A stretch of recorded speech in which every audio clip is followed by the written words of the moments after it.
energy. I need your energy. This world is killing me. Light it up. If you feeling me, feel, light it up. All right, yo, what's up? And we are back here in the break room, man, for episode 6. We don't even got the mics on. I guess we don't need them on. Cause you got your headphones on, but can you hear me? That's all I hear is buzzing. For real? Yeah, I'm dead ass. Do you want me to put it on so you can hear me through here? I mean, I can hear you like clear as day. You good? Yeah, I'll just turn the buzzing down. Okay. Yeah. You want to just keep rolling? Fuck it, we ball. Let's go. Okay, yeah, okay. Yeah, but yeah, we here for episode 56? 56. Yeah, 56. 56. Yeah, Spanish and French. And English, not you. Yeah. We did have some English in there. Yeah, trilingual as always. Let me get the welcome off of here. God dang, okay, y'all can't even see it. But yeah, so yeah, we back here trilingual as always, man. And if you haven't watched last episode, we actually dropped a quick little thing we're doing, man. So yeah, I got it right here. Hold on. Wait. Show the people now. Boom. So yeah, if you go check all our social media, follow us on the Breakroom HOU on Twitter.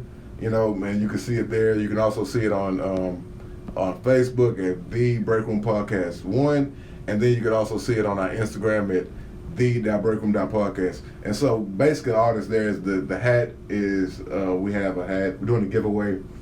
It's the Swaggle and Perk Show. We worked with them not too long ago. Was it last week? Yeah, it was like Friday, Wednesday or Tuesday, Wednesday, something like that. Yeah, it was like a Wednesday. It was something random. Yeah, it was like a middle of the week type thing. So yeah, anyway, we got 3 hats, 4 hats, something like that. And all signed by, Mr.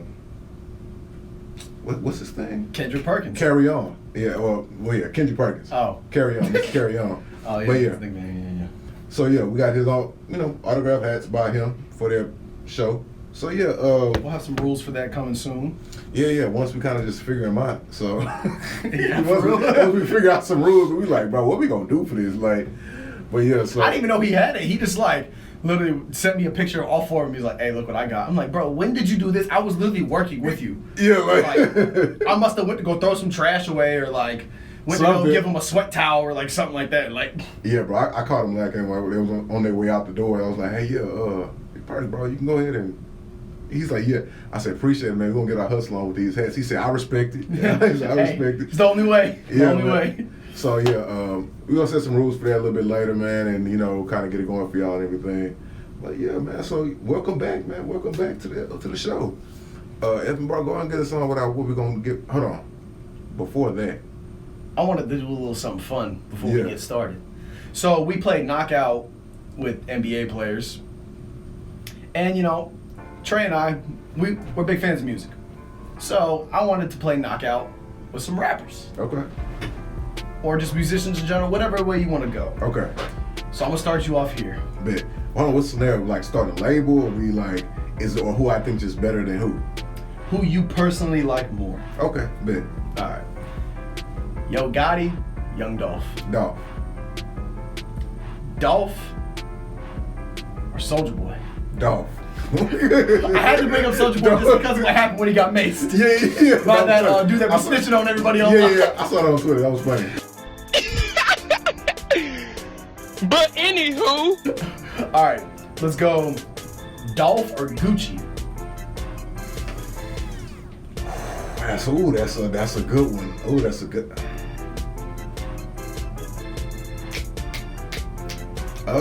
Give me Dolph. Oh. Hey.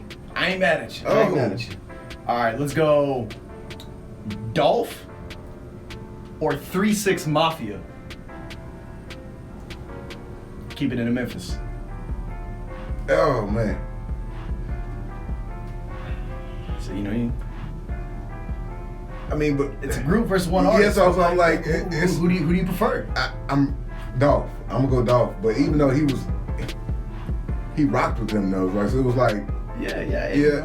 A little internal, not rivalry, but friendly competition. Friendly competition, yeah. 3-6 was the 90s going into the 2000s, and then Dolph, what he's saying? That's the song?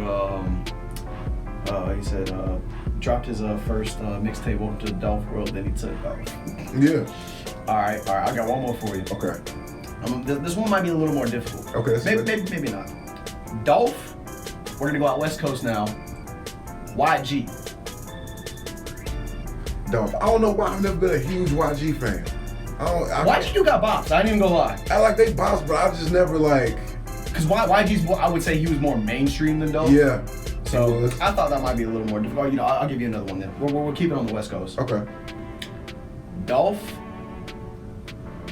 and please don't crucify me for even putting them in the same sentence. It's just personal preference. Okay. Dolph or Pac. Pac, but yeah, all right. I mean, for It's like don't crucify. Just throw them out there. I'm just seeing where you at. Okay. Now, okay, your turn. And I'm gonna actually I'm gonna spread it kind of. I'm gonna go all over, right? All right. Okay. So, You don't put me on the spot. You don't give me 2 artists I love in this. I bet you. 21, Kodak. 21. 21, Big 30. Oh, 21. 21, Dolph. Dolph. Nudie. I hate you. I know. I hate you. Man. I just personal favorite. I like Nudie more. Okay. But Dolph is still like top 5 of my favorite artists. But Nudie is also as well. So. Nudie, Lil Durk. Nudie. Okay. I feel like you said it. Nudie, Future. Really? Oh yeah, Future my favorite artist. Yeah, that's true. I love me some Future. He's just not grimy. He's just not grimy like Nudie. No, Nudie is on just miles away from everybody, shooting at grandmas and kids in the drive-by, and rapping about it, and nobody batted an eye. What's that song? GTA Freestyle. Yeah. Because that beat, hard. That beat's kind of like fun too. Yeah. You over here talking about shooting at grandmas and kids. Okay. Well, I guess the Future's your favorite artist. It's kind of like, is there no more competition? No. Okay. How about this? Future, J. Cole. See, I love me some J. Cole, but I'm still going Future as my favorite. Yeah, Future's my favorite artist. So can I say Future and Kendrick? See, now, because Kendrick is like 1B, and it depends on where you catch me, you know? But what type of mood am I in? Kendrick is everybody's favorite artist, they just don't know it.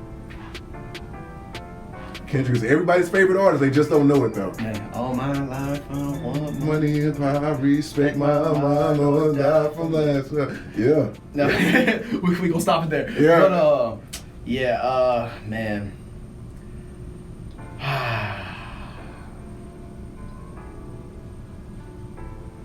Give me Kendrick. Kendrick? Oh, yeah. okay. Kendrick's, you know, his discography is a little more. There's a little more to it. Bro, but I still like Future's like stuff like more, but his like it's personal favorite. Like Kendrick's music is better. Yeah, you know what I didn't know about Kendrick? He won a Pulitzer. Oh, the Pulitzer Prize? Yeah. Yes. Damn the album won a Pulitzer. I didn't know that either. I'm like, how? I'm like, that's a journalist award. Like, how can you? Hey, you know, bars. Kendrick is a reverend. Like, it's bro. Like the Pimple Butterfly and Damn was just like. And even Mr. Brown, Big Steppers. I mean, there's some poetry on there, bro. I still need to go back and give it like another listen. Like, you've only listened to it the one time still.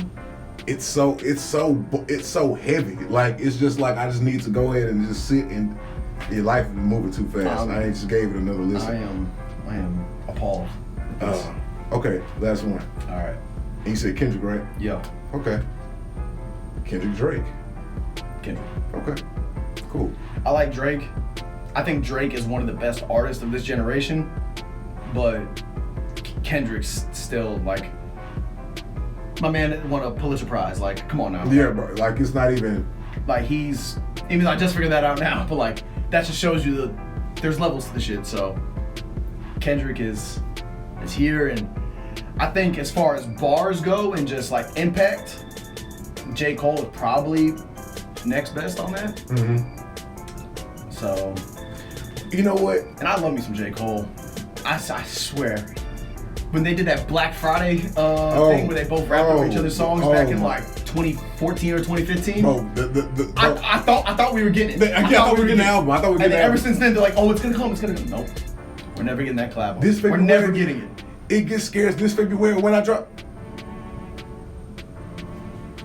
Then nothing ever came. Every February for like the next 3 years. The next 3 years, I was just looking.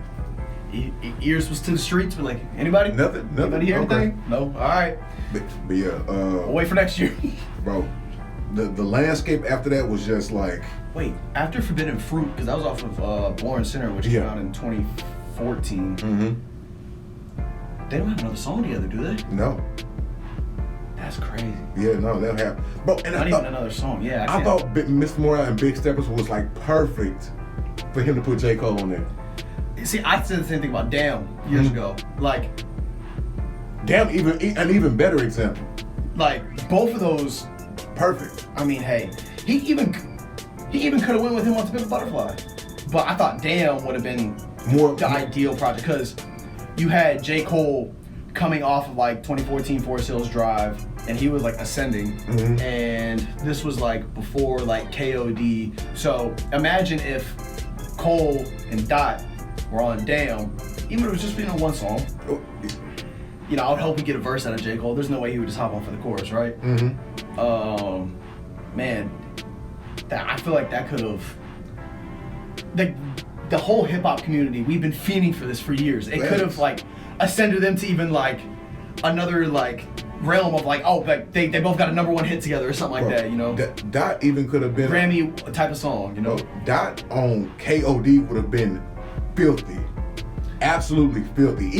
I even would have took him on. I even would have took him on for Your Eyes Only. Now that whole album was like just a different vibe. Nah, but I definitely would have took him on For Your Eyes Only. That would have been that would have been prime. Bro, yes, that's like Pimp Butterfly. Yeah. And bro, yes. Oh, that era. Yeah. I like that. Like that Yeah, For Your Eyes Only would have been perfect. Because, I mean, the song For Your Eyes Only, bro, is 7 minutes long. Yeah. I mean, tell me we could have gotten 45 seconds. 45 seconds of Kendrick, just a little bit. Like give us a little something. The most we got out of Kendrick. That whole album is beautiful, though. That's a very slept-on album. Yes. For Your Eyes Only by J. Cole. The most we got out of Kendrick and Cole, like, together in recent years was Under the Sun. I think Kendrick was doing some ad-libs. That was it. He gave us some ad-libs. And I was like, bro, why would you tease the community like that? And cause I kept hearing Kendrick, I'm like, okay, he's gonna come, like yeah. He's here. I know he's here. Yeah, but it just never happened. I feel his presence. Right?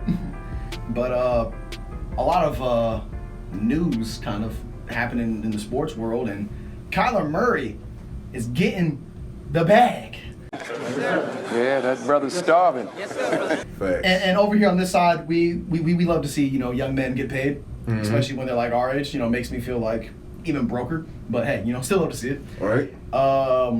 So Kyler got 5 years, $230 million, 160 guaranteed. So it comes out to about $46 million a year. About what was it? About 32 or 33, I believe, with fully guarantees.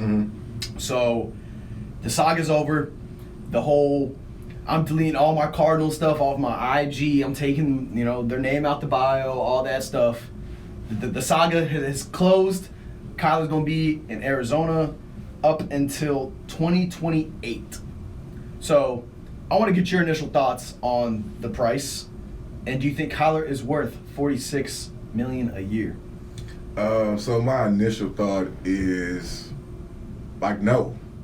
Like I get the market, you know, the market gets reset all the time. You know what I mean? The quarterback, the wage for a great quarterback, the market's reset all the time, and they just reset it again with Kyler.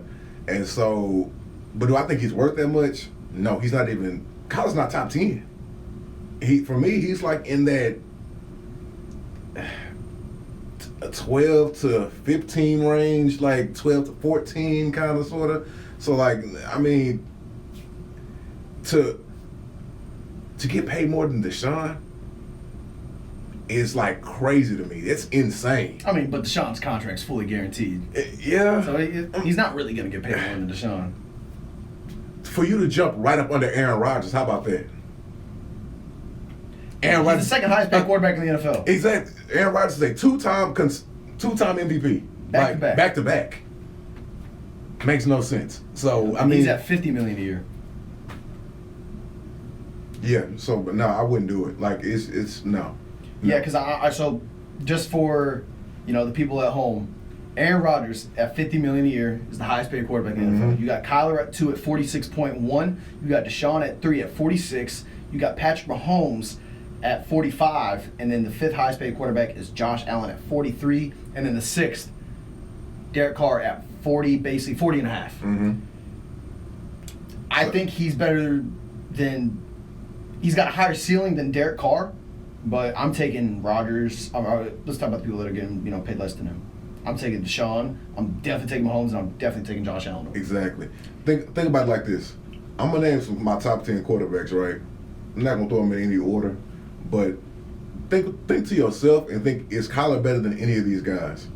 Aaron Rodgers, Patrick Mahomes, Tom Brady, Josh Allen, Justin Herbert, Joe Burrow, Russell Wilson, Lamar Jackson, Matthew Stafford. Deshaun Watson hasn't played, but he would be higher up in the list. You know what I mean? And Derek Carr, you can say that's debatable. Do you think Kyler's even better than Dak? Do I think he's better than Dak? That is. See, the fact that you have to pause for that, like, you know what I mean? Because Dak, Kyler can give you more than Dak, but Dak's more consistent and is a better. I can't even say he's a better pocket passer, but he's been more successful. Kyler has how many playoff wins? And they made him the second highest paid quarterback in the NFL. I agree with you. I definitely think they should have extended him. Mm-hmm. And I was having a conversation with some of my friends. I said I would have gave him probably around 40, which is that's $40 million a year. That's Dak, and that's what Matthew Stafford getting paid. Mm-hmm. I probably would have given him about that. And my friend made a fair point. He was like, "Well, he probably wanted to re-sign with you." And I was like, "Yeah, he probably wouldn't have." But to me, I just don't see him worth that type of money. See, now if I'm gonna sit there and bicker over $4, $5, $6 million a year, but in the long haul, that's can you re-sign another weapon? Mm-hmm. And Kyler already has a lot of reports that came out about him this offseason and stuff that he's very childish, not much of a leader, those types of things. Are you trying to make him the second highest paid quarterback in the NFL? I mean, obviously the Cardinals were, but I'm not. Yeah, at all. So if he's acting like that, no. So I'm with you on this. So my thing about Kyler is that, everybody knows about Kyler's history, his high school history, his college history. Kyler's a winner. One of the greatest quarterbacks in Texas high school history. Exactly. Dude lost one game, I think. Something like that. And so the way he got done here's something we're going to talk about, we're going to get into the athlete psychology a little bit, right? Just real quick. So Kyler hasn't been done like he was in the playoffs probably ever in his football career. Ever. He got manhandled. It wasn't even funny. So if you want to say the thing about Dak is Kyler had a better his first 3 years in the league, he was a better passer than Dak. Kyler's, let me read it to you. Kyler's best passing year was his second year. He threw for 3,971 yards. Now Dak in his first 3 years, his best was 3,884 yards. Okay. You know what I mean? And then if you add the 3 years, I'm not going to do the math for you, but Kyler does pass for more yards in his first 3 years than Dak in his first 3 years. Now, here's the thing. Dak has actually taken his team places. Kyler, the best thing, his best calling card, his claim to fame, is starting 7-0. It is what it is. It is what it is. That is it. And the one reason why I'm not a fan of the $46 million is I don't think the Cardinals are going to be able to optimize that due to their coaching staff. They're not going to get $46 million worth of Kyler because I don't believe in Cliff Kingsbury. I don't. Really? I don't. He's a horrible play caller. Okay. And this dude didn't even have a winning record at Texas Tech. I thought he was the wrong hire initially. Okay. Now, yes, the air raid and his system is what you want in the NFL, but He's just not the guy for it, in my opinion. Yeah. See, you know what? Now that you bring up Cliff Kingsbury's hire, I thought that was a very thirsty hire. Does that make sense? Like, Oh, yeah. Yeah, it was like... They were trying to get the next Sean McVay. Exactly. They were trying a little too hard. Because I feel like they were... But we can go on and on about that. Like, there are a lot more deserving coaches, you feel like, who've been in the league, they're more established, got more accolades, et cetera, et cetera. But I feel like they were kind of just reaching a little hard with Cliff Kingsbury. So you mentioned in your top 10, I heard Lamar's name in there. What do you think this means for Lamar Jackson now? Because if Kyler's getting 46, and let's just say on the low end, well, we got Russell Wilson and Kirk Cousins at 35, you would think it would have to be at least 40, right? At least. Do you think he'll surpass, all right, over, under 45?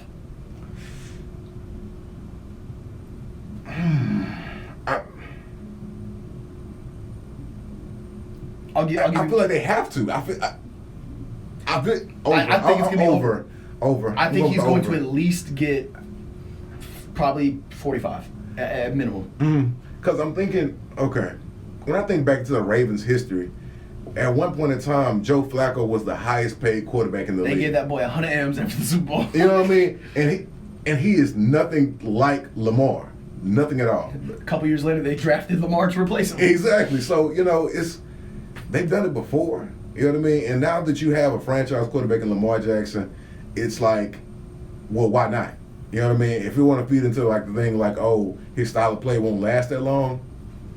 Better optimize it now. But Lamar, he's 1-3 in the playoffs. I mean, his first game against the Chargers, like, how much are you really gonna put that on him? Hey, but Lamar's still an MVP. Yes, Kyler was an MVP candidate last year before things kind of went downhill and, he missed some games and everything, but that's on Lamar's resume. In his first 4 years. Kyler's is a bunch of it was, but, if then, but statements if he did this, then he would have been MVP, but he didn't, so.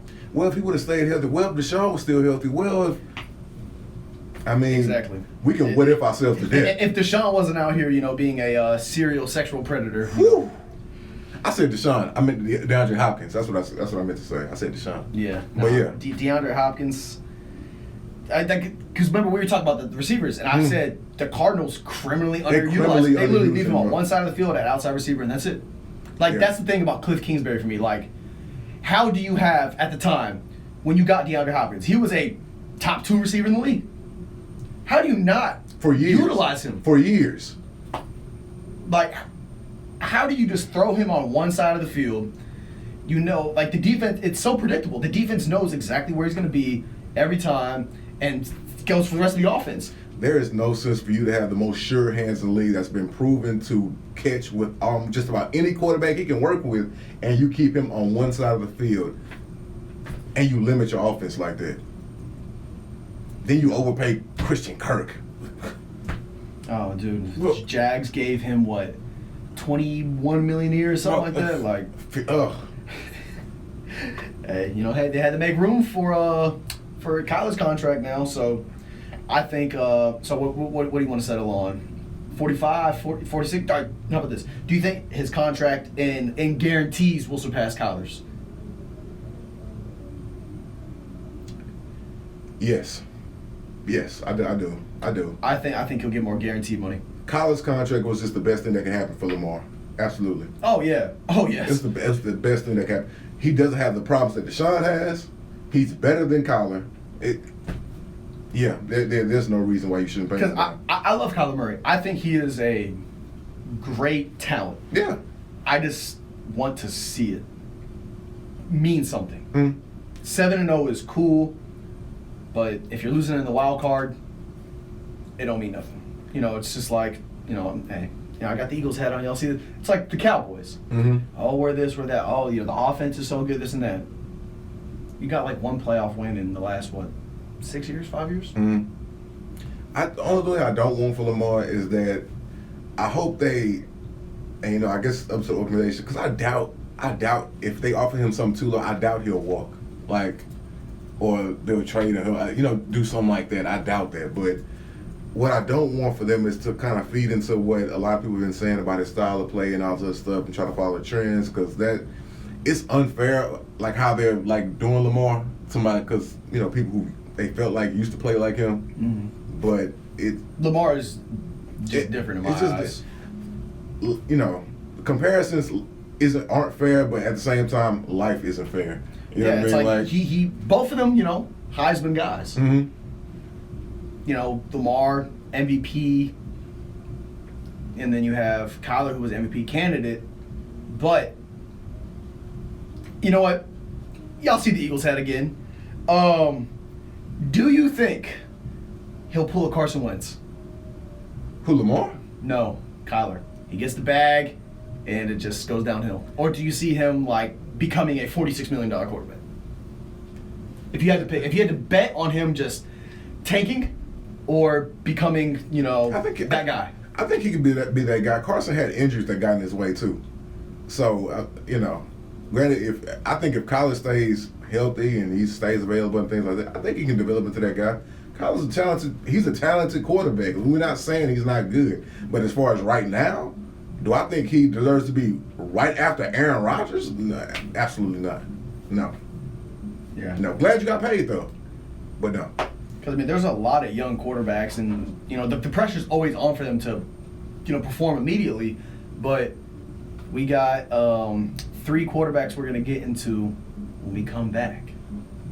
Yeah, we'll be right back, man. Hey, yeah, so follow us on the Breakroom HOU on Twitter, and then follow us at, The Breakroom Podcast 1 on Facebook, and then follow us at the.breakroom.podcast on Instagram. So then, yeah, follow me at 3the_King on Twitter. Follow my boy Evan at Evan Shumard. See ya, man. Y'all take it easy, man. We'll be right No one can back. satisfy me. Me need more fuel for the lime green. Me no one girl can deny me. Me no see me change shiny, but why pre? Me a controller, young soldier, once over. Any man at this way, I get slumped over. Not for scared of the thing, girl, come closer. You need to come over. Bad man, we no watch that. Even when me need to watch that, I got my gun on. Oh yeah, yo, what's up? So we are back in the break room, man. So yeah, so man, I'm lost. What was I saying? We're back in the break room. We're back in the break room. And we were talking about, I closed out with there we go. 3 quarterbacks that are going to be under some pressure, and they all have one thing in common. They all attended Alabama. So we're talking about Tua, Jalen Hurts, and Mac Jones. Now I have one question, not just for you, but for the listeners. Which Bama quarterback is under the most pressure? Trey, I'll give you the floor to begin. Okay, so as far as which quarterback is under the most pressure, I'm definitely gonna go with Tua, right? I don't know what the questions are coming from Jalen Hurts, like what people are saying, like, oh, the Eagles aren't sure about him or things like that. Like, that really makes no sense to me. They just added A.J. Brown, even though I feel like they underused, what was the Heisman with? I can't remember his name already. Devontae Smith. Devontae Smith. I feel like he was a little underused, but I feel like that'll change definitely this year. Tua is because, so the Dolphins last year, pull it up right now, were 9-8, right? Third in their division. Their division is very top heavy. By top heavy, the best team there is the Bills, obviously, right? We ain't got to go too far into that. There's no reason why the record's right here. Patriots were 10-7 last year. Dolphins were 9-8. Jets were 4-13. I mean, we ain't got to worry about the Jets, but yeah. So there's no reason why all the acquisitions they made, that they can't be above the Patriots. Now, I'm not saying that they should just stump out the Bills, because the Bills have a lot more legit defense, and they just added O.J. Howard, right, the tight end to them. And so, but the questions around like Tua, he came into the league injured. Then he was kind of battling. He had some little issues this past season. I think they ended their record. I think they won like what, 6 out of the last 7 games, something like that. Oh yeah, they turned up at the end. Yeah, they turned up at the end, and so the upswing is looking really good. They just got to carry on with that. That's really why I think he has the most pressure. Jalen Hurts, his usage last year was he was responsible for so much. You know what I mean? He came into a good system. He has a lot of good receivers around him, and he hasn't had horrible play. So versus Tua and Mac Jones. Mac Jones, I think a lot more pressure's on Bill Belichick than Mac Jones. Tom Brady's still in the league. I feel like if Tom Brady wasn't in the league, then there'd be more pressure on Mac Jones to kind of replace the mantle of Tom Brady. But Tom Brady left and came back, so it's like nobody's going to expect you to be the best ever. And when you compare Tom Brady to anybody, it's more so to the coach he was with, the greatest coach ever of all time, you know. So those are more apples to apples than Tom Brady to Mac Jones. So yeah, Tua, Jalen Hurts, then Mac Jones as far as like who has the most pressure for me. How about you, bro? You know, I have to agree with you. I think Tua is the former Alabama quarterback under the most pressure because everything that they have put around him, they have put an offense together for him to succeed. And if it does not succeed, it's going to be on him. They've beefed up the offensive line. They added Connor Williams on the interior. They got Eric Armstead, one of the best tackles in the league. And then you and I both called him, what, top 3 receivers in the league? Tyreek Hill? Tyreek Hill? Yeah, he was my number 3. Yeah. So, there's no excuses. You have Jalen Waddle and Tyreek Hill. You have speed demons. You got damn near Ferraris out there on the field. Like, facts. And the running game, they got Chase Edmonds. Chase Edmonds is a good back. And we'll see what Myles Gaskins, has to offer. Is he even still on there anymore? I'm not sure, actually. But regardless, they have a team around him. And if he doesn't get it done this year, they're immediately looking for the replacement. Now, the only reason why I would say he kind of has more pressure than Jalen Hurts, I agree that Jalen Hurts has the second most pressure on him, is because Jalen Hurts was a second-round draft pick. He wasn't a high first-round draft pick like Tua was. So Tua came into the league with higher expectations, even though he was hurt, and he has definitely been, at best, an average quarterback. So if he can play slightly above average, that's the one thing that they'll need to take them to surpass the Patriots, and that will make them a playoff team because they won 10 games his rookie year, and then they won 9 games last year.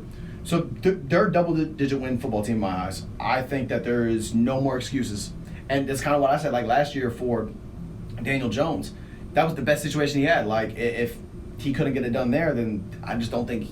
If you didn't see fast improvement or something to give you, some light at the end of the tunnel, like I don't think that he'll be the answer. But Tua, if he doesn't get it done this year, is gone. Jalen Hurts, I think if he doesn't get it done this year, the Eagles will look to draft him, but the stakes just aren't as high because Tua was, a top 5 draft pick, top 6 draft pick? Mm-hmm. So. Okay, bro, going with that, man. So, tell me this. Do you kind of feed into the whole the Lamar thing, the Lamar to Miami thing? You've been seeing that, right? I've seen the whispers. Yes. So, Lamar, he's a Broward County boy. You know what I'm saying? Mm-hmm. Florida boys. Every time we get back, hey, it's always home, right? Mm-hmm. If he went to Miami with this offense, disgusting. Yes, yeah. But I feel like Lamar is a Raven though, and he's gonna get a bag from them. And I think he's going to stay with the Ravens. So I think it would be very, very fun, very, very entertaining. But that being said, he's too close to Broward. He's too close to back home. I would not want him to be that close to home because knowing how people are in Florida, it might put him in some bad situations. People, they're probably at these clubs, and you got people he grew up with, Like Boozy said, the people that hate you and want to get at you the most are the people you grew up with. Facts. Yeah. I just wouldn't want him to be in that situation personally. Okay, understood. I feel that.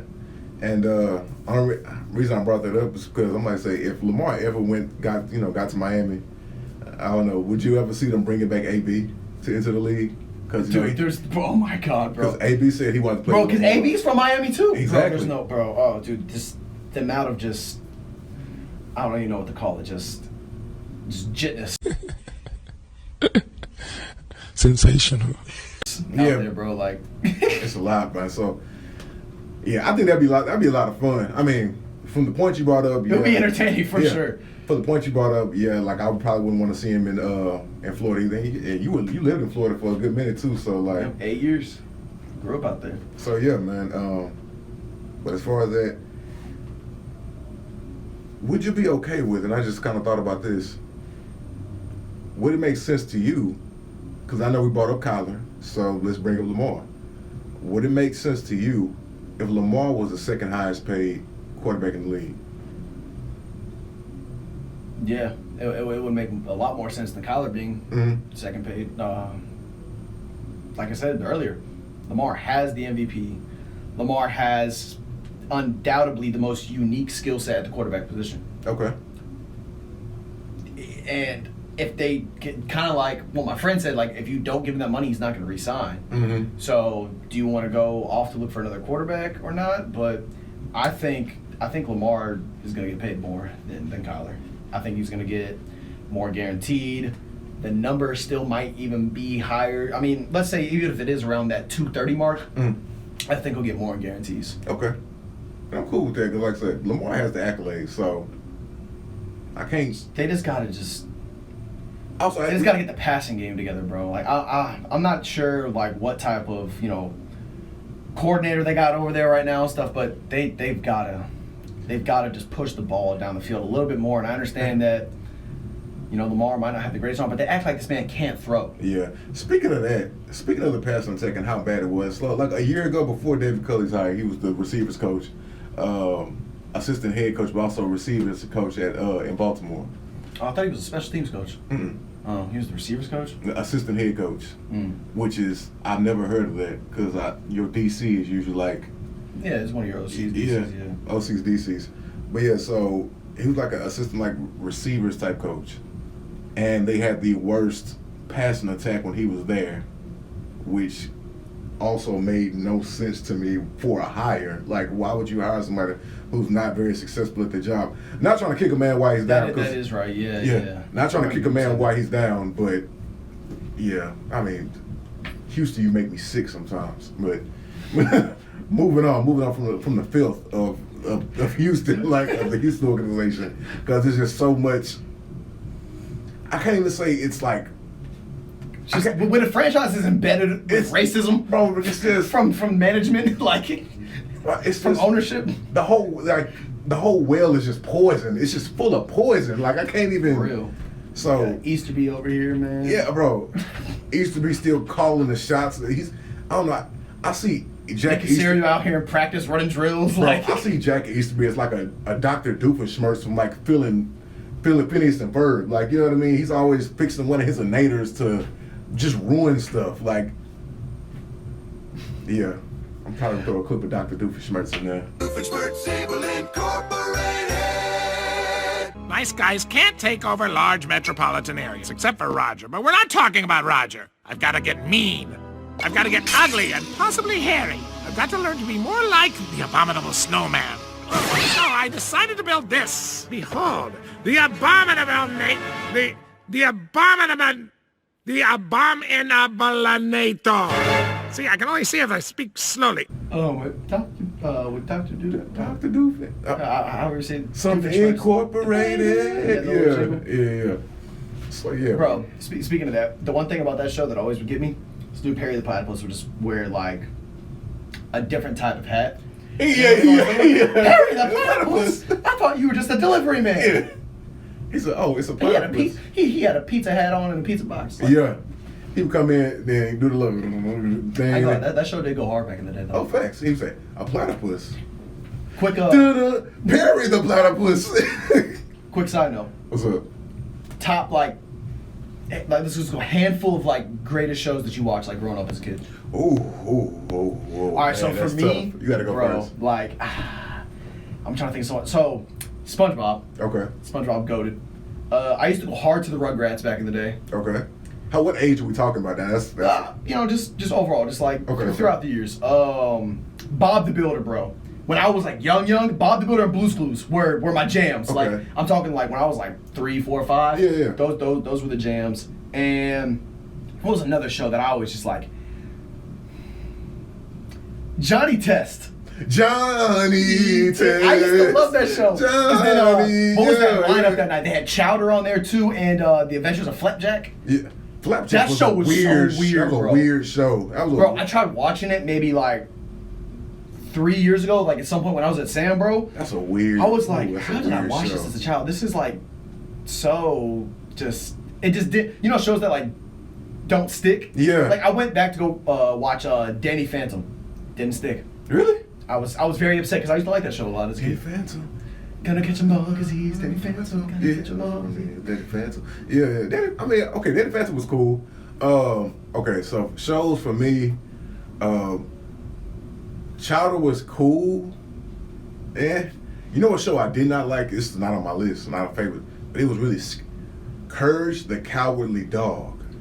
That show was terrifying. Like as a kid. Oh God. It was terrifying, bro. Like it was always these freaky, weird monsters coming out. And this dude didn't talk and stuff, Yeah. and you had the old man with the But he would always go run to Google and ask for answers. Like, trying to save Muriel and all that, bro. It was, oh man, that show was terrifying.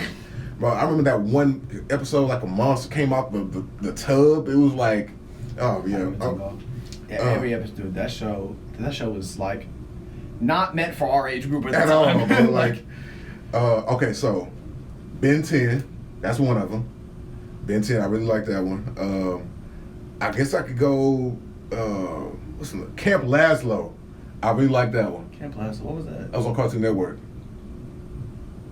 I don't think I ever saw that one. I wish I could describe it to you. Just Camp Laszlo. Yeah, I will Google it. Let me see. Okay. SpongeBob, yeah, definitely got it. Easy. I was big on Saturday morning. Oh, okay, yeah. Yeah. As soon as I seen the bro's face. I used to be a big fan of Saturday morning cartoons. Scooby-Doo, bro. I used to go hard to Scooby-Doo, bro. Which one though? It was like so many versions. No, all of them. Like I had the Cyber Chase on like VHS. I'm dead. Yes, that movie was hard. That Bro, movie was but hard. I used to watch on like Boomerang. I would watch like the Flintstones, like all that stuff. Yeah. Oh yeah. Okay. What's another one? Camp Laszlo. Here we go. Here's one. For you people that like Star Wars, I'm a big Star Wars fan. Hey, hit me on it. You can go to our page and hit me about Star Wars. I love Star Wars. Star Wars: The Clone Wars was a big Saturday morning cartoon for me that I really loved back growing up. See, I love Star Wars, but I always thought the show was mid. I never really got into Clone Wars? What? I was more of a fan of like the trilogies. You know, Okay. movies. Like, Okay. I mean, even like the Lego Star Wars stuff. Like I don't know, and then like they said the new Star Wars. I just feel like my whole life I've always been afraid of that getting ruined for me. Okay, the new Star Wars movies like were bottom tier, like garbage. Like I did not like them at all. But what else? Yeah, I watched Blue's Clues back in the day when I was a kid. I still had like the VCR tapes, like when I was little. We dating ourselves, like. But what else? Another Saturday morning cartoon I really liked was Bakugan. That was another one. Okay. So, what about? All right. What was your favorite movie growing up as a kid? Favorite movie growing up? Because when I say kid, let's go. I'm trying to think movie. Let's say like middle school era. Middle school. Mine was I Am Legend. Before that, it was Men in Black. I Am Legend was live. I love me some Will Smith growing up as a kid. I mean, I still do. You know, his name's been a little tarnished. Slaps. Favorite movie? I thought 2 movies. All right, what you got? I thought it was hilarious. Now, actually, okay, it's 2 of them now. I thought it was, these are comedies. Step Brothers was one, and Death at a Funeral was another one. I thought those movies were hilarious. Death at a Funeral was hilarious. Step Brothers were either in like the Nazi suit. It's like, oh, you're gonna let this neighborhood be recycled. Those movies were hilarious. As far as like an action movie, that's tough. Like middle school, I'm trying to remember one. I remember liking I Am Legend. I Am Legend was live. I, Robot was another one. Like that one. was a banger back in the day. Yeah. You know, Spider-Man's used to go hard. Spider-Man. What am I doing? Marvel movies and stuff. Spider-Man. Yeah. Spider-Man went hard. Like, what am I thinking? Which one? Out of the three, what side are you on? So no, Tom Holland. Respect. Yeah. I mess with it too because to me it's more of what the Spider-Man I knew to be. You know, kid. You know, it's more true to based on comics. comics. Yeah, exactly. it's true to comics. Tobey Maguire was like 30 in high school. Like, yeah, bro, I couldn't. It was weird seeing him getting beat up. I'm like, bro, you like 34? Like, for real. So yeah. But yeah, man, that's gonna do it all for this segment, man. We're gonna be right back, man. Hey, so yeah, we'll catch y'all in just a few minutes, man. Stay tuned. And I run it. And I run it. And I run it. That's ironic. I run it. That's ironic. I run it. So all of my wounds, hear my tears, all of my tunes. Let my life loose in this booth, just for you, motherfucker. Hope y'all amused. What up? What up? What up? We back here in the break room. It's getting a little warm here. Oh, he did the Martin startup. Hey, we talked about it earlier. So hey, I honestly didn't think you would peep, but hey, you know, shout out to you, Trey. All right, so let's go ahead and talk some basketball. You know, Lakers, they got a new coach, you know, Darvin Ham. I believe we both were fond of that hire. Yeah. Do you think the Lakers are a serious contender in the West with all, you know, the shaking up and, you know, the Mavs making a push and all that? Do you think they're a legit contender in the West, though? No, they are not. The reason being, bro, the West has gotten too good. Like, it's like presently as constructed, the Lakers will not go far. They just won't. LeBron played as many minutes as he ever has for the most part, and AD can't stay healthy. Now with AD, like I said, he's the main piece, so it's like, how can you evaluate something when the main thing isn't a part of it? I get that, right? But Darvin Ham went on to say he felt like AD could become a top 3 player. When has AD ever been a top 3 player? Like, Je ne sais pas. His best. That means I don't know. No say. Also, I don't know. In Spanish, trilingual. We still giving it to you besides the numbers. So, 2020, back when they won in the bubble, right? Yep. That's probably AD's best year statistically, ever. Now you could defensively, points wise, and since like he was with the Pelicans, you know what I mean? Like that's been his best ever. Mm-hmm. Did he win Finals MVP? Nope. No. AD's best year ever was not enough to make him better than LeBron James. All right. Let's go about it like this, right? Do you think in a 7-game series they would beat the Phoenix Suns? I'm not even with AD healthy. Yeah, right now. Like as the teams are constructed, let's just say, you know, for argument's sake, everybody's healthy. You know, you can't predict injuries, who's going to be out, this and that. I think so, and I think he'll go 7. That's the crazy part. Okay. Or 6 Do you think, 7. they were the number 1 seed last year, all right. Do you think they will beat the Grizzlies in the 7-game series?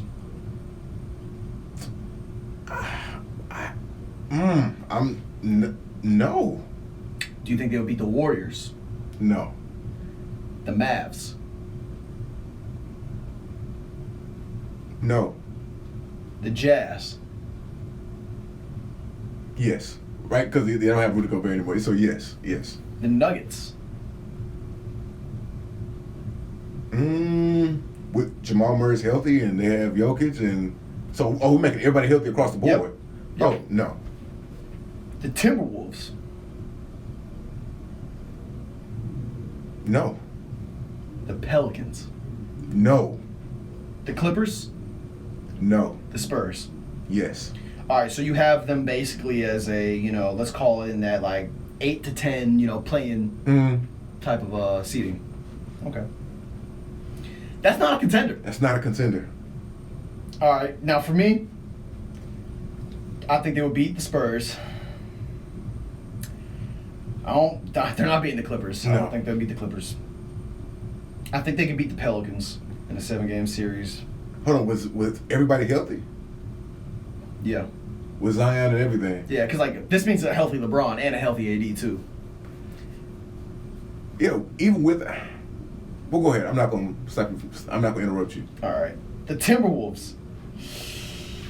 I think the Lakers might just win based off experience, and like that might be a 7-game series. But my point in bringing up these teams is like these playing teams. And it's like I don't think they'll beat the Nuggets. I think the Jazz they're finna blow that up. Yeah, that's the The Mavs. I don't know. That 3-point shooting, man. As long as AD is healthy and is not always down, I think they might be able to beat the Mavs.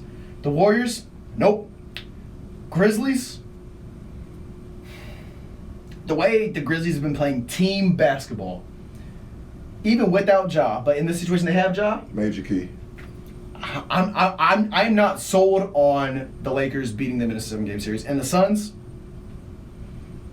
Maybe, but it's not looking good. So regardless, like I only said yes, like definitively to like 3 teams, and so for me that still keeps them in the play-in. The thing for me is like some of the teams we mentioned, like you just mentioned right now, the Lakers. I think some people get confused with should and will, right? They should beat a lot of these teams, but will they? I doubt it. That part right there. I doubt it. That part. You know what I mean? I thought their experience was going to be enough to get them into the playoffs, but it wasn't. Right. You know what I mean? They turnovers, lack of defense, lack of hustle, lack of pace. And what happened? They choked at the end of the year. Experience wasn't enough. They won 2 out of their last 10 games. They lost their playing spot. That's the time when experience should come in the most, and you should hunker down and just make it. Bro, and the Lakers are now, just for context sake, so you had the top 6 teams, which you want to call those like maybe legit contenders. Mm-hmm. Maybe if you want to go like 5 or 4 up. And then you had the play-in teams. The Lakers are in the same likes of the Kings, the Blazers, the Thunder, and the Rockets. Just for context, Lakers won 33 games last year. Sacramento won 30. You said who? Sacramento won 30 games. And nobody has seen nobody currently playing in the NBA has seen Sacramento in the playoffs. I saw that this morning. I was like what?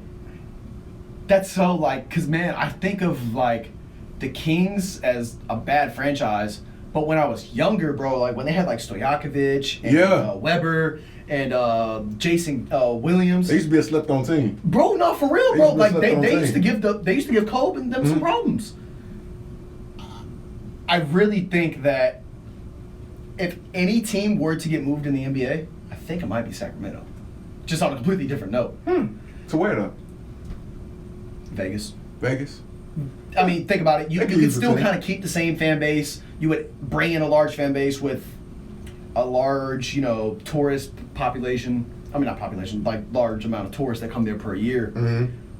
I mean, do you think that, let's just say, in a hypothetical world, the Kings move to Vegas. Okay.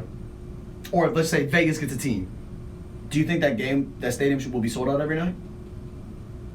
Or almost 90% capacity? Yeah. Oh, I think so too. I think so. Because if you got the Knicks be able to do that, it's like, how much different are the Knicks and the Kings? The Knicks are a little bit better, yeah. But if you're just looking at it in totality, in the last, decade, man. Yeah. On another note, if Vegas were to get a team, like a new team, and they added one, you would have to add another one in the East. Where would you want that team?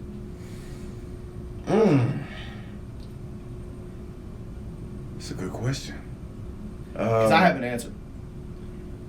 What you thinking? I think Tampa. They already have, the Lightning, the Bucks, and the Rays. They just don't have a basketball team. Yeah. But they already kind of have before Tom was there, they already kind of had a hard time putting, butts in the seats because, they just weren't that good. Mm-hmm. the Rays, you know, they have like the worst, you know, stadium in MLB. You know, they have a hard time getting butts in the seats. But the Lightning are really, really good. You know, they won the last 2 out of the last 3 Stanley Cups. Florida could stand to have a basketball team. Because, you know, they already have the Magic, and they got the... I did say stand to have a basketball team. Tampa. Yeah. I think Tampa could support that. They have a fan base, you know, people would go there. Especially if they're good, they'll show up. Because that's how like every team is. Yeah. But like Tampa, like when the Rays, like let's talk about the Rays specifically. Okay. When the Rays were at their worst, bro, it was like the Astros. Like you can get $3, $5 tickets. But when the Rays are at their best, which they have been, you know, the last couple of years, they're putting more butts in the seats, but they're still not selling out. But that's just because the stadium's so bad. It's like not a great fan experience. Yeah. So I think if they got, you know, a star, that would bring a lot of excitement to Tampa, which is already, you know, not this year, but last year, you had the Bucks, you know, won the Super Bowl. Yeah. The Rays went to the World Series and lost to the Dodgers. And then you had the Lightning won the Stanley Cup. So, like, Tampa was becoming, you know, a championship level city. Yeah. Why no basketball team? Growing up as kids, we were all like, man, we should have a basketball team. But like, I was a Heat fan, though. Yeah. So that was the next best thing. I wasn't liking the Magic. Yeah. I feel like, I don't know. Who do you feel, well, you living in Florida, what do you feel like, I always thought that most of Florida was kind of like just Miami Nation, not Orlando. I thought Orlando was the lesser. So Florida, bro, is kind of like, the whole state of Florida is kind of like Texas in the way that it's a melting pot, right? You have people that mostly, like, they live there, but, like, aren't from there. Like, in Houston, for example. Yeah. How many times do you meet somebody who's, like, born, raised, and still lives in Houston? Very few. Yeah, I felt like most time. I mean, people, it's like, oh, I lived, you know, even if it was, I was born in San Antonio, I moved out here when I was 7, you know, something like that. It's like, in Florida, it's kind of the same thing. Basketball, the Magic had a little bit of a run, you know, back when they had Dwight and, you know, they went to the finals, you know, lost to Kobe and the Lakers. That was the most, like, hype they've ever had. I went, because my parents, you know, they just moved back here to Texas, but they were in Orlando for a couple of years. Every time I go out there, bro, like, I don't see anybody wearing Magic gear. I saw people wearing Heat stuff. Oh, you best believe. The Miami Vice stuff, yeah. Tyler Hero this, D-Wade that, you know, that was out there, but the Magic, not really. Okay. And hold on. And still going, not with the Magic, but with basketball, right? Pushing to James Harden, one of our favorite people, right? Favorite people to talk about. Exactly. So, okay, James Harden, new contract. He took a less small pay cut, right? What do you think that does for them, for Philly? Like, for him to take a small pay, because he's like, I'm committed to win. You know, he's gonna get healthy. He had this whole big post about it. You know, I'm gonna give me what's left. Yeah, give me what's left. I'm commit to myself. Like this summer, I'm gonna do more and this and that and whatever. What does that mean? Anything? I have any believe it when I validity? see it. When he comes into camp in shape, ready to go, and you know he gets hooping, and the 76ers start to win, I'll believe it. I just haven't seen him buy in. Like, and that's a huge thing. All programs are gonna buy in. Like, we're not gonna go to where we want to go to the promised land if everybody doesn't buy into their role. Okay, I'm with that, man. So, okay, for me with James, with this whole little thing with him, it's like, as a Houston fan, James gave us a lot of great years of basketball. You know what I mean? I can't deny that. So. But it's just the way he forced himself out. You know, it left a bad taste in my mouth just because it's like, okay, man, you know, we tried to give you everything you wanted. We tried to give you stars. We tried to give you supporting pieces. We gave you your boy and PJ Tucker. You know what I mean? We like, no, hold on. Was it PJ Tucker and Chris Paul that was partners? I can't remember. Or was it James and Chris and PJ Tucker? I can't remember. Anyway, they were cool though. Je ne sais pas. Not sure. One of them, they were tight. So, but yeah. We gave you some of your homeboys. Like, it was just for the organization to do so much and then, like, it be thrown to the side like that. Also, you signed off on Steven Silas. and then you leave when he just gets here. Like, it was like, for what reason? You know, so then you go to Brooklyn, you force your way out of there to, granted, I guess he looks like a genius because now whatever's going over there in Brooklyn now is just whatever, and then you go to Philly, which is a contender in the East. Do I think they'll really win anything? Probably not, but I don't like exactly what you said, buying in. You know what I mean? Last time I saw you buy into a place was Houston. You know what I mean? And then it didn't end well. Because, you know, you're in It's like, did he buy into Houston or did Houston buy into him? I think it was a little bit of both. If you ask me, I think it was a little bit of both. When he left, he wanted to stay in OKC, but Houston gave him the bag. And so when they paid him, he had the whole little letter, I think back in 2012, 2013, 14. And he said, not 2012, that's when he went to the championship OKC. But 14. Yeah, it was that offseason. The offseason, okay. So yeah, but no, the letter I'm talking about came, I think, in 2015, 14, something like that, 16, when he said, that's when he re-signed him, gave him that big contract. Oh, you know, I love Houston. I'm never going to leave. I'm going to win a championship here, et cetera, et cetera, et cetera, this, that, and the other. He had that big letter. I'm like, okay, he's committed. That's when I think when Dwight Howard was here. And then nothing happened. You know, now he's late on his career. He sees it's not really going the way he wants. He sees the guys who are getting rings. And it's like he's trying his best not to be like KD, but he wants to do what KD did. That's what I'm really seeing. Like, you want to cheat the system like KD did, but you don't want the slander that KD got. I don't think it's like, you know, trying to bake your own cake and eat it or whatever that phrase is. Yeah, exactly. It's exactly like that. Great example. Man, James Harden. So, I think the 76ers are a contender in the East. Would you agree? I mean, behind the Bucks and Celtics. But yeah. It was like, hey, they were the first seed last year, so I think that they're a top 3 seed. Oh yeah, no, top 3 team, yeah. You know, with him taking that pay cut, I'm not exactly sure what else they're looking to add, I guess I should say. I'm looking at the 76ers depth chart right now, and it's funny because they have Tyrese Maxey as the point guard, Shake Milton as the second one, and then James Harden as the third string point guard on here. So, ESPN, get it right. That's funny.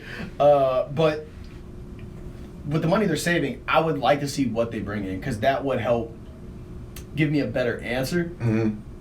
Because it's like, all right, if you're taking the pay cut and y'all are able to, you know, maybe make a trade for, not like a star, but like, you know, another, maybe like a 6-man or like whatever they're looking for. If it works out at the end, I think this is one of those things you're going to have to see the whole product. And at the end of the season, you'll be like, okay, you know, was him taking the pay cut, like, it gave them more room to do this? Or it's like, did Daryl Morey and them do nothing with it? So, I know it's not exactly like a definitive answer, but like, I'm going to have to wait and see how this plays out in totality. I feel that. And the thing about a trade, see, Daryl Morey is a big stepper. He makes big splashes. That's just what he does. If they want to make a real trade for somebody like of real value, like serious value, to like a starter in the lineup that's what I mean by real value, you would have to get rid of Tyrese Maxey. But yeah, I ain't coming off him. I don't know if I want to do that. Exactly, you know what I'm saying? But if you were to lose Tyrese Maxey, what's somebody who, like, you feel like could supplement that? Donovan Mitchell. Exactly. I'm glad you said it. I'm glad, see, Breakroom hosts could be kind of like, we different sometimes, but sometimes we'll be on the same wave. So Donovan Mitchell is the only player I could see something like that happening. But could you see them playing together? I know this is like, I'm kind of going off the beaten path with this kind of topic, but yeah. I mean, James Harden would be, you know, a true one again. Man, you'd have Mitchell at the 2. That would be nasty. Because you still got Embiid.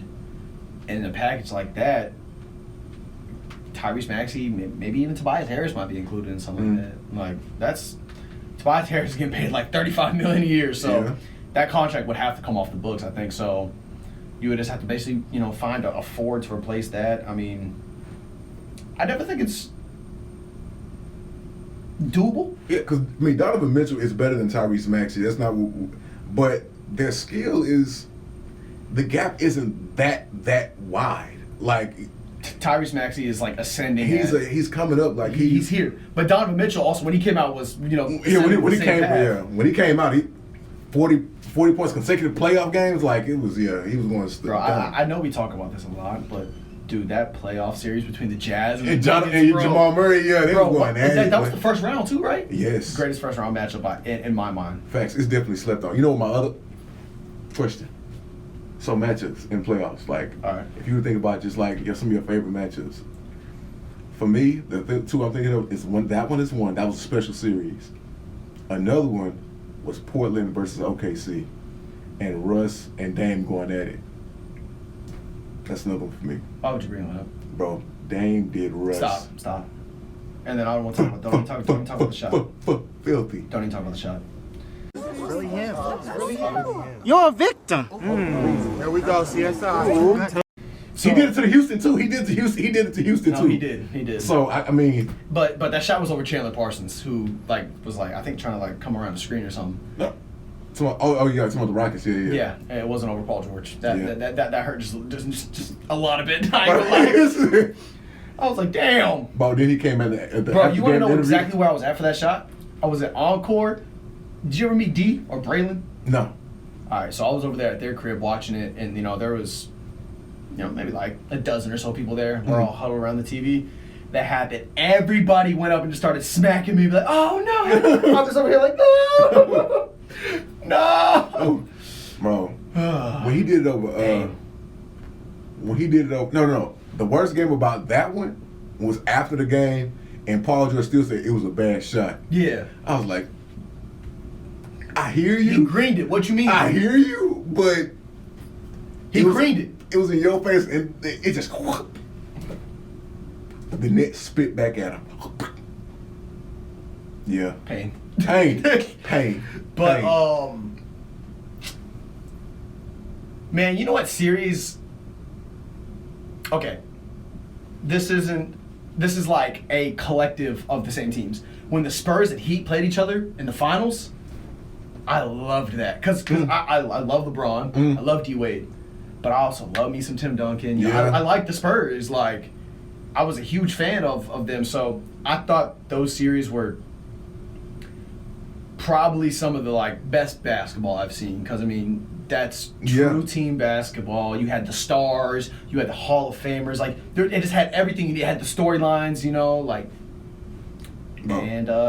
they went at it. You know what people don't realize about that series? If Ray Allen doesn't hit that shot, Tim Duncan goes 6-0 in the finals. Hey, Jordan. Heck, the best shooting guard ever and the best power forward ever go 6-0 in the finals. But hey, that's a different conversation for another day. Hey, cue the Nelly. It's hot in so hot in here. Yeah. I forgot what we're talking about. We got off topic, just going on. Talking about sports, brother. Talking about sports, man. But, while we hot, who else is? Sydney McLaurin. Tell the people why. So Sydney McLaurin, she ran. If you Google her name. Sydney McLaurin ran the 400 meter hurdles, I want to say, and broke her own record for a new world record. I think she shot it by 3 seconds, which is insane. 2 or 3 seconds. Shout out to anybody that runs the 400 hurdles, or in high school I think they run the 300 hurdles. That has got to be just the most tiring thing. Well, 400 is because you got to run, and you got to jump. Hell no. My brother actually ran 300 hurdles. Godspeed to him, bro. Yeah. Godspeed. Yeah.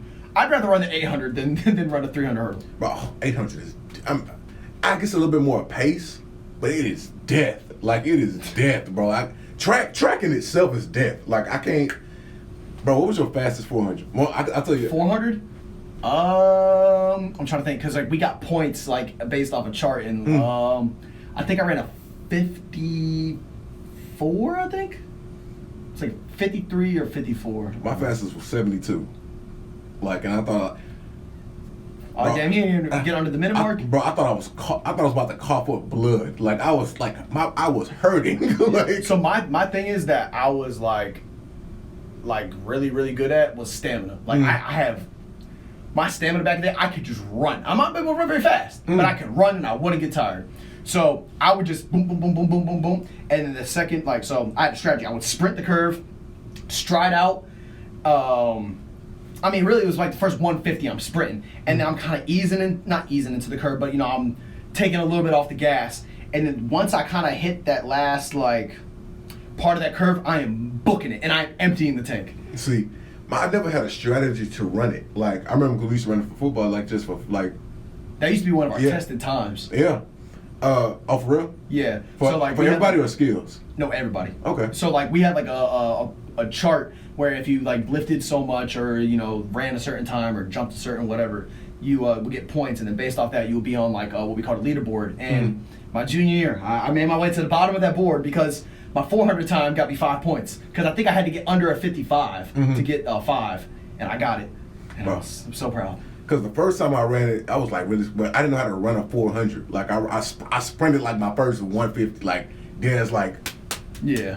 And I died around the last curve. Yeah, because you gotta gather your breath when you're coming around there. Because if you're not in control, and that's one thing I was pretty good was in the nose, out the mouth. I can control my breathing well. Because to me that's just all mental. Yeah, for me it was wild. But then when I got when they told me no, don't run your life depending on when you first start out. Run give it 80%, 80%, then ease out around the curve depending on how you feel it, and then when you hit that last stretch. Everything, just everything, bro. And then that last 100 people, it might as well feel like you're running a 200 right there. Man, it feels like that 100 stretches another 50 before you even get to the end. You tired. Feet smacking the track hard as hell. You're tired when how that form is perfect, but you're not running fast at all. You're doing the Forrest Gump, but yeah. No, bro. At a certain point, just to form out the window, arms circling, you just. Yeah, that was one thing cheek to cheek. But yeah, shout out to City McLaurin for McLaughlin. I said McLaurin. McLaughlin. She broke a record, man. That's awesome. Being great out here. Said being great out here. Facts, being great, man. So shout out to her, man, for breaking her own record for a world record. She's only 22. Another note. Dang. We coming, Jamaica. Yeah, we coming for you. We coming for you. One day. But yeah, bro. The who's not.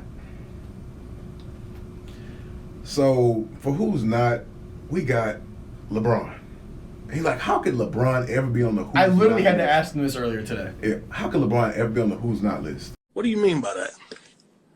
So LeBron James has been the most powerful player in the NBA for the past 15 years. 10 to 12 years. Let me say that. Been the most powerful player in the NBA. LeBron James has always chosen where he wanted to go. For the most part, chosen who he's wanted on his team. But granted, his coach. LeBron has also another thing about him. Well, the reason he gets to choose where he goes, he always finishes out his contracts. Word to the wise, to some of you players out there. LeBron always fulfilled his contracts. He's never bailed out early. But for this right now. We talked about earlier, a few pods ago, that Russ is not only fighting the media and just fans and things like that in general, he's fighting a machine in the Lakers. Rob Pelinka, Jeannie Buss, owner. They don't like Russ. Well, I'm going to say they don't like him as a person, but they were kind of getting annoyed by some of Russ's play. Publicly frustrated. Exactly. So, if you haven't seen it, there's rumors going around for Russ to be traded for Buddy Hield to the Pacers, right? And that conversation is getting picked up a lot more. So also, if you haven't heard, there was a phone call between Russ, LeBron, and AD saying they're going to commit to each other this offseason, and they buried the hatchet and rah whoop de whoop, all that whatever, What is question? What does that sound like to you? If you got to get on a phone call and say, hey, we're in this together. What is that? What is it? Does that even mean anything to you? Probably not. If it meant that much to you, it would have been addressed way beforehand. Exactly. You can't do this now. Now. This should have been, oh, hey, that was like the last, like 2 games is whenever they figured it out. Mm-hmm. Right then, I mean, I guess there was uncertainty whether Russ would be on the team or not. But right then and there, I'm like, when we come back next year, because like that's all you can just plan as if what it is for right now.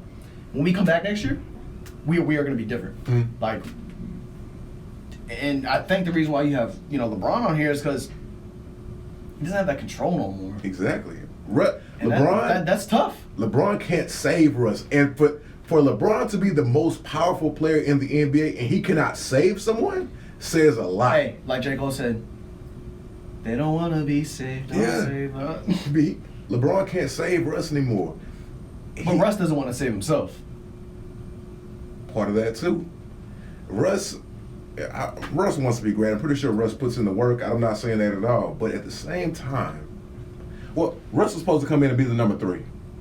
But he had to be like the number 1 and 2 because LeBron and AD were out some games. So it's a little unfair. But you know what it is about life? Life isn't fair. You know what? Life is unfair, but it's unfair for everybody. So does that make it fair? Philosophical question there for y'all. Yeah. I guess you could think about that at home. So, but yeah, so LeBron can't save Russ, and for one of the very first times I can remember, LeBron doesn't know what's going to happen with the team. So yeah, think on that. You already know everybody in the basketball world has their eyes directly on LeBron. Mm-hmm. So if the Lakers don't make like the play-in again, like that's gonna be all on LeBron. It's not gonna be on AD. It's not gonna be on Russ. It's not gonna be on the Bus family. Mm-hmm. It's gonna be on LeBron. Yep. It's gonna come down hard on him. So yeah, man. Hey, that's been all for this show, man. But y'all take it easy, man. We will see y'all next time in the break room. Follow us, and I'm tripping. I messed up. So yeah. Follow us. Thanks for watching. Hey, yeah. Follow us on the Breakroom HOU on Twitter, man, and follow us on the Breakroom Podcast 1 on Facebook, and then on Instagram at the.breakroom.podcast on Instagram. Well, I said Instagram already twice, right? But anyway, People see it. Anyway, follow me on Twitter, _King. Follow my boy Evan at Evan Shumard. That's SHUMARD. So yeah, man, we'll catch y'all next time, man. This has been episode 56, 56. Yeah, man, so y'all take it easy, man. I turned to an addict, I brought me a paddock, I brought her a baby one. Yeah, I brought me a Maybach, it came with 2 doors, yeah, that's a Mercedes one. I stay with the baddest, I'm counting cabbage while making my lady. I brought a G-Wagon, that shit was a Brabus, that's why I be racing. Yeah, we brought the 4-door, had to get ready for war. Yeah, we brought the 4-door, had to get ready for war. Yeah, we brought the 4-door, had to get ready for war. Yeah, we brought the 4-door.